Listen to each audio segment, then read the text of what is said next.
As you can see, this box truck remains completely untouched here tonight. Now, we were able to actually get inside the Ashley Furniture home store and get a tour of the destruction. We don't know much at this time, but right now police are blocking off several streets here in downtown Wilkes-Barre. I'm going to step out of the way so you can see. We're along Wilkes-Barre Boulevard at Butler Street. The owners say they captured him on this surveillance camera. Now, he didn't break in through the back door, probably because it says that it's being monitored. So instead, he climbed underneath the building and climbed through that air duct. Guilty on all 12 counts. That's what the jury of 8 women and 4 men decided after more than 4 hours of deliberation inside the room at the Pike County Courthouse behind me. So you have nothing to say on the fact that you're accused of inappropriately touching 7 male students? They tell me they will pack up and go home once all of this is cleared. And then Jamie and Ryan, that's when the real cleanup for many of the people here begins. So I actually just bought tickets of my own. Actually, guys, I bought 3. See, 3 tickets. 1 for myself, 1 for each of you. So let's go ahead and try to kick down this door. Just like that. Not only did they fill that trailer, they filled an entire second trailer full of items that is going to go to the victims of Hurricane Harvey. Today, the cleanup following Wednesday night's tornado in Wilkes-Barre Township got underway. And we also got a clearer image of the path it took as it made its way across Mundy Street, as shown here in the graphic. Crews spent the afternoon boarding up several buildings that have been declared destroyed and will eventually be torn down. Our cameras were the only ones there to tour the destruction at Ashley Furniture with owner James Everett. The devastation is indescribable.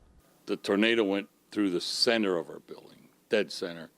Ripped the roof off, made the furniture showroom into debris. The front of the building and the very back of the building, a little bit of not destroyed, but damaged with water and some wind. Everett owns the building and has been here for 20 years. He says while county officials deemed it safe, it'll likely be torn down. It's 100% loss. For the inventory and the structures, not salvageable. We're going to have a few engineers in here on Monday, but a preliminary walkthrough with some of them said it's got to be torn down. Across the street at Chipotle, engineers deemed the building safe, allowing workers to return to work. We iced our food, but when I came in this morning, the ice was just water. So it's been hot lately, so we lost a lot of chicken, steak, all of our expensive stuff. So many in the area tell us it sounded like a freight train rolled through just as the clock struck 10 that night. Chipotle employee Matthew Corbett was inside at the time. It was like one of those school drills that you never thought would happen.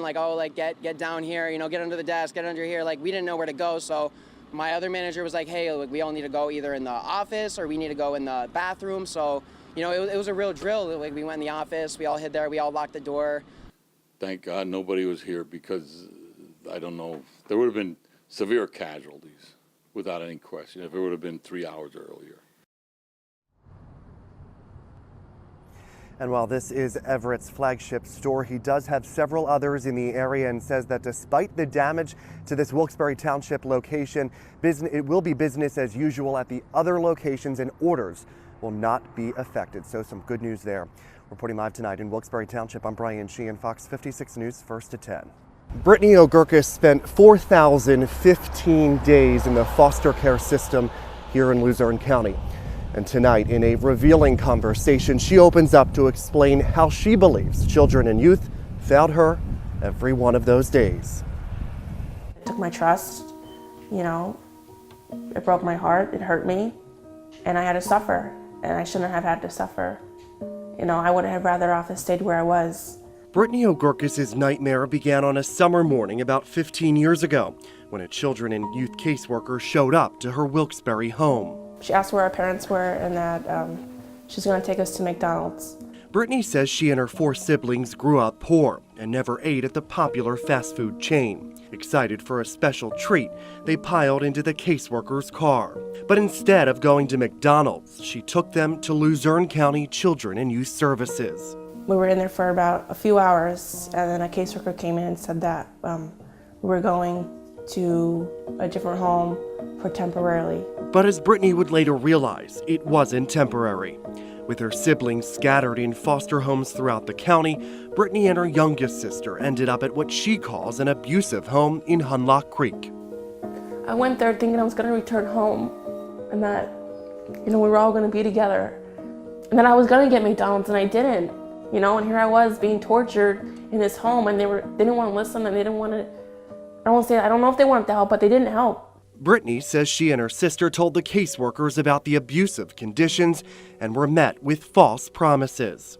It's like they did nothing about it. It's like they didn't care. Released in September, the State of the Child report focused on 13 counties, including Luzerne and Monroe. The 80-page document highlighted the system's strengths and challenges. For instance, the state spent nearly $2 billion on the program in 2016. But 46 children died, and another 79 nearly died from abuse. Nearly half of those children who died were in families already known to CYS. It also found many caseworkers are extremely overworked and largely underpaid. And they're overwhelmed.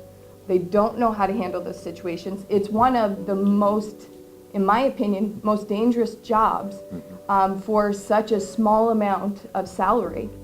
Growing up, State Representative Tara Toohill's family fostered more than 40 children. Her foster brother Brandon accidentally died after suffering years of abuse at the hands of others. The problems that existed back then in the 90s when I was a foster sibling, they still exist today. So the system was broken then and it still continues to be broken. There's certainly not enough funding and enough programming that goes towards these children. Another issue, they're significantly understaffed while the number of cases continues to increase. In 2015 alone, 42,000 calls to the state's child abuse hotline went unanswered. The number of reported abuse cases in the 13 counties also increased between 2014 and 2016. 39% in Monroe County, 63% in Luzerne. Our job is to kind of be a detective to find out what's going on, make sure services get in place for the families, and make sure the children's in the safest place. But a lot of times we don't have that. We knock on doors, they refuse to answer. We rely on the law enforcement to come out with us if the parents are being extremely volatile. Brittany vividly remembers a conversation she and her sister had with a caseworker who came to visit about a year after they arrived at the home in Hunlock Creek. We were crying, we were like, we don't want to be here, they abuse us, they don't feed us, they lock us outside all day, they make us drink out of the water hose. And she's like, okay, don't worry, we'll be back. And she never returned after that to come get us. The two were eventually removed from Hunlock Creek. From there, they went to live at a home in Wilkes-Barre where they stayed for several years. With her clothes in trash bags, Brittany left at 18 to live with a friend. She soon began taking classes at LCC. It was there, after class one day, when she decided to open up and share her story with her teacher, Lori O'Gurkis. She took my hand and she's like, from this moment on, you'll never have to be alone and I'm gonna help you. And she did. A few years later, Lori and her husband legally adopted Brittany when she was 21 years old. While her life has significantly changed since then, she hasn't forgotten about the children in the system and the caseworkers who might be failing them as well. That's what your job is. It's basically saving children's lives and helping them, and they're failing at that. And I think if they had the right mindset, like if they actually cared, it would have been better, but I don't think any of them cared. Honestly, that's just my opinion. While Toohill says there have been improvements, especially when it comes to adopting foster children, we still have a long way to go. We need more foster parents. We need more people to go into becoming caseworkers. We need more funding towards those salaries because they're important jobs. Meanwhile, Brittany wants the children who may feel forgotten to know there are advocates who are fighting to save their lives. Even if they're hurting, don't give up, They were given this life because, like that saying, they were given this life because they're strong enough to live it. So it's like, find that strength and keep going.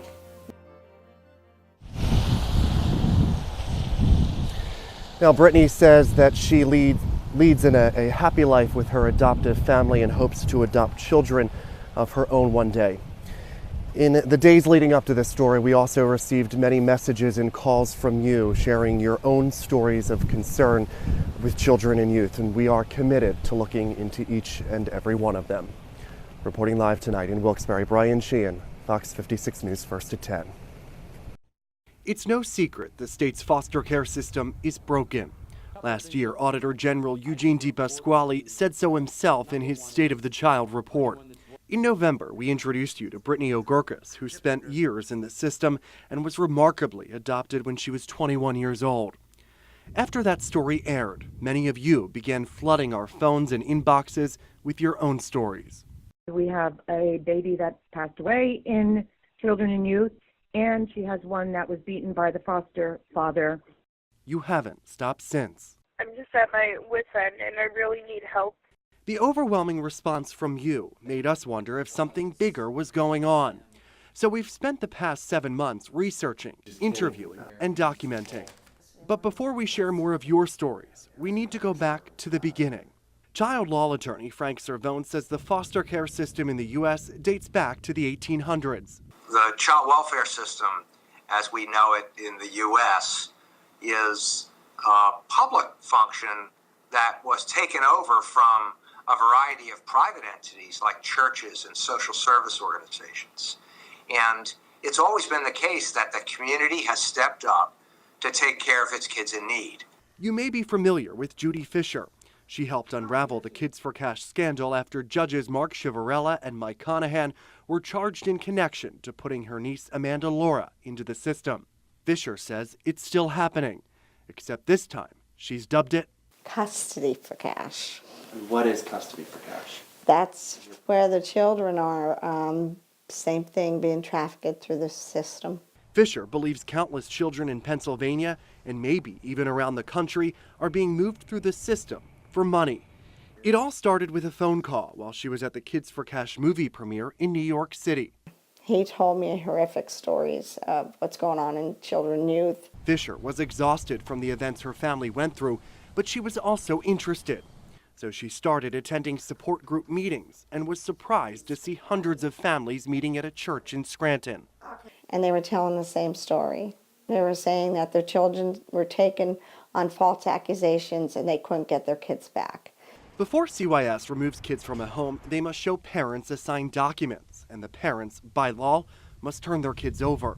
Then I found out that they were showing up at people's doors with a warrant or a summons, but it was never signed down the right-hand bottom of the page by a judge. But Cervone says if CYS believes a child is at imminent risk of harm, they are supposed to immediately go to a judge without the families being present or even knowing the children are about to be removed.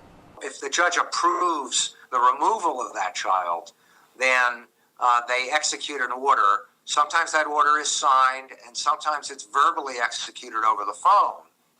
And they bring that document to the local police, and with the police, they go to the child's house. But why would the system want to, as Fisher calls it, traffic children? She believes it all comes down to Title IV-E funding. Title IV-E funding in regards to foster care is part of the Social Security Act and was signed into law by President Bill Clinton. The federal program is distributed at the state level and provides for federal reimbursement for a portion of the maintenance and administrative cost of foster care for children who meet specified federal eligibility requirements. In Pennsylvania, children and youth agencies like the one here in Luzerne County, Title IV-E is one of the biggest sources of funding. The feds offer about 50 cents on the dollar for every dollar spent for basic child welfare or foster care services. And for that 50 cents on every dollar spent, they expect certain due process protections in return. As part of the funding requirement, CYS must make an effort to keep the child at home. These are called reasonable efforts to prevent placement or to promote the return of the child. But Fisher says that didn't always happen. No one got a reasonable effort. Nobody. Thousands of people telling me, what is it? We don't even know what it is. We have no paperwork. It's not a measure of the effort made by the parent. It's a measure of the effort made by the government to keep that child safe and to get that child back home in a safe manner. As frequent as each quarter, administrators can submit an invoice to the state asking for reimbursement for expenses used on each child. And as long as they can prove it with the children's personal information, the money comes back to them. The money comes to that amount of children in the system, which is a large amount. So the Title IV-E funding has become a business. a way to make a lot of money. Fisher has a theory that's similar to the reality of the Kids for Cash scandal, a case that's close to her heart. It's about greed, it's about money, it's about keeping that funding coming in. It's become a business instead of what's best for a child. But could that really be happening in our foster care system? According to numbers Children and Youth provided to us, the amount of Title IV-E funding in Luzerne County has consistently gone down since 2009. From $9,525 in 2008 to 2009 to $6,700 in 2015 to 2016. The number of children removed from their homes each year in Luzerne County has also gone down, from 104 children in 2015 to 92 in 2016 and 49 in 2017. But when you look at the total number of children in foster care in Luzerne County as a whole, the numbers are much higher. In 2009, 600 children remained in foster care. And by 2016, that number stood at 434 children. That's 434 children, not in the custody of their biological parents. So when we ask about reasonable efforts requirements and a so-called no reasonable efforts finding, this is really a damning indication placed upon the county worker and county agency that they haven't done enough. That they haven't done enough to keep that child safe, and that they haven't done enough to support that family. And as Servone pointed out, CYS's ultimate goal is to reunite the children with their parents. So why are nearly 500 children still part of the system here in Luzerne County? And we'll look into that as our investigation into PA children and youth continues. Live tonight in the News Center, Brian Sheehan, Fox 56 News, 1st at 10. Today, millions of people packed Center City, Philadelphia for the Eagles Victory Parade, including many from our area. And everyone we spoke to say this first World Championship is long overdue. Before the sun rose, hundreds packed buses in Wilkes-Barre to make the trip to Philadelphia. The reason? On Sunday, quarterback Nick Foles led the team to their first Super Bowl victory. Joe Pardini of Pringle has been waiting for this moment his entire life. But it's a moment many others thought would never happen. It's like the movie Rocky. We're the underdog who don't, they don't believe in us. They say, well, Philadelphia is a bad place to go to. No. Once they arrived, they joined millions of other fans who made the trip from all over the area, some from across the country. I'm president of Eagles Headquarters South. I live in Casper, Wyoming. I'm from Patterson, Louisiana. It's a celebration many say they've been planning their entire lives. A long time, little girl on my dad's knee. But some fans, luckily, didn't have to wait that long. I'm ready to see the Eagles, and I'm ready for the parade. Jeff Cavanaugh is from Jessup. There's people waiting down here for 60 years for this to happen, so you never know when it's going to happen again, so you got to be a part of it. It's been a long time, but everybody's pumped up and ready to celebrate. All for a mere glimpse of those buses carrying the underdogs. Nearly everyone counted out. An underdog no more, but a title fans cherish. Underdogs can win! Yes! For many people we spoke to, being a Philadelphia fan is a lot more than just about the sport. It's a culture, a lifestyle, and a celebration of what brings us all together. And that's exactly what today's celebration honoring the Philadelphia Eagles, the world champions of football, was all about. Reporting in Philadelphia, Brian Sheehan, Fox 56 News, 1st at 10. 17. 17 minutes of silence at Scranton High School. Each minute to represent a life lost in the Parkland shooting. That could happen to anybody. There are kids my age that went through that and they weren't expecting it at all.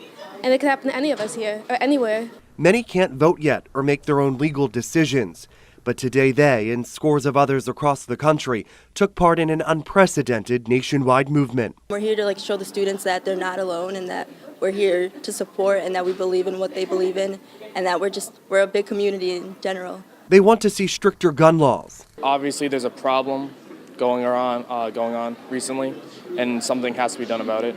And restrictions for those who shouldn't have access to firearms. There needs to be like mental checks. There needs to be like a list of people who aren't allowed to have a gun. They differ on their opinions, but they all strive for the same goal. Have safer schools. Definitely have to be safe in school and all in general in the world. And largely they are. Since 1990, there have been 7 school shooting incidents resulting in 14 injuries and 9 deaths in Pennsylvania. Compare that to California, where there have been 19 incidents, 47 injuries, and 16 deaths. These students are hopeful change will come soon. After all, this day was inspired by their peers, the survivors of Stoneman Douglas, who turned into activists the day after the shooting. Us doing what we're doing, we're helping them as well, speaking out and showing the politicians and the government that this is what we want, this is what we need. 17 minutes of silence, hoping for a lifetime of change. Makes me think that our generation is strong and that we can do what we want to do, and that if we try hard enough, we can make change. Many students here at Scranton High School also plan to travel to Washington, D.C. for the March for Our Lives rally on March 24th.